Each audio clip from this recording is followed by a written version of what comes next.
My goal always was to start small, prove the concept, and then go bigger.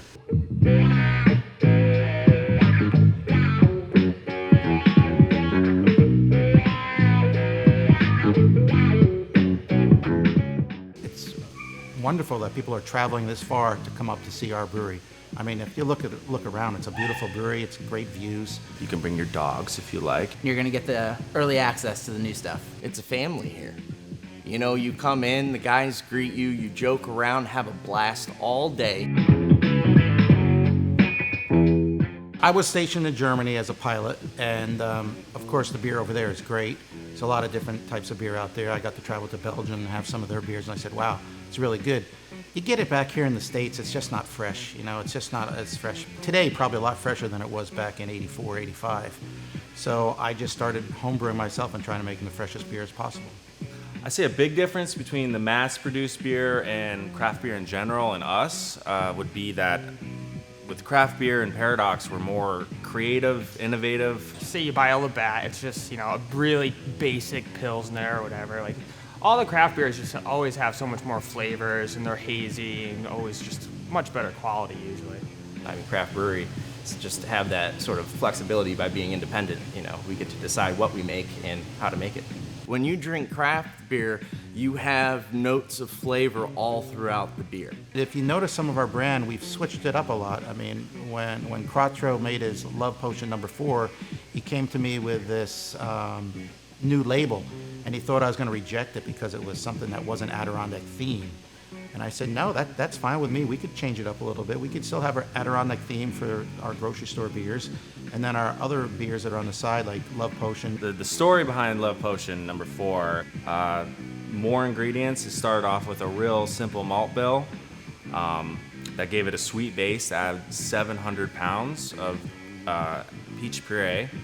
And then I finished it off with a nice late dry hop of the melon hops, Amarillo and Azacca, and sent it to the can with that beautiful label. It really sold good. We talked to Jessica Turcotte, who made the label, which really helps drive this beer forward for me. It's fun for the guys to experiment and stuff, and Devon's doing a great job with the artwork and stuff. Everybody, I think, puts a lot of thought into the development process of new one-off beers. I think that's a lot of the time front of mind, but it's not necessarily what you're doing most of the time. I mean, we brew more Beaver Bite far and away than we do anything else. It's 50% of our production in Beaver Bite and around 25% in Pilsner. I came up with a name.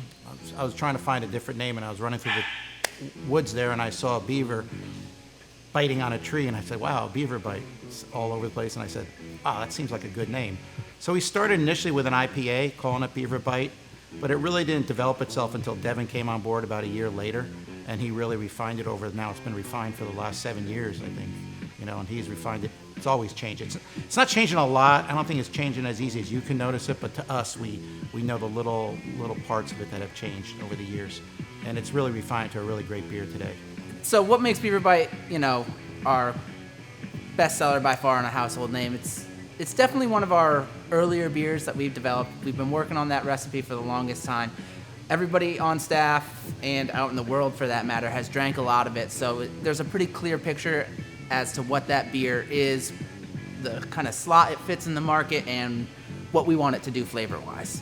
We started building Paradox Brewery in 2011, and we opened up in 2013. We are crazy friendly and family-oriented and dog-oriented. We got a real back-scratching culture, as I like to call it. We like to help each other out as much as we can to get those fresh brews out to you as quick as possible.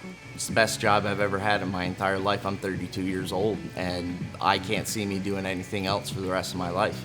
There's no reason that you pick one brewery over the other, but what we have here is a nice family atmosphere. A lot of great beer on tap, kind of rotating as we go. Everyone puts a lot of love into it, and we do the best we can. It's not just a business, it's a family here that we've worked really hard to achieve. Everybody does everything around here. There's no, I'm just a brewer, I don't clean a bathroom. Yeah, well, I clean the bathrooms. Or I'm in the waste room there down into one of the tanks. We're all doing everything to keep us going.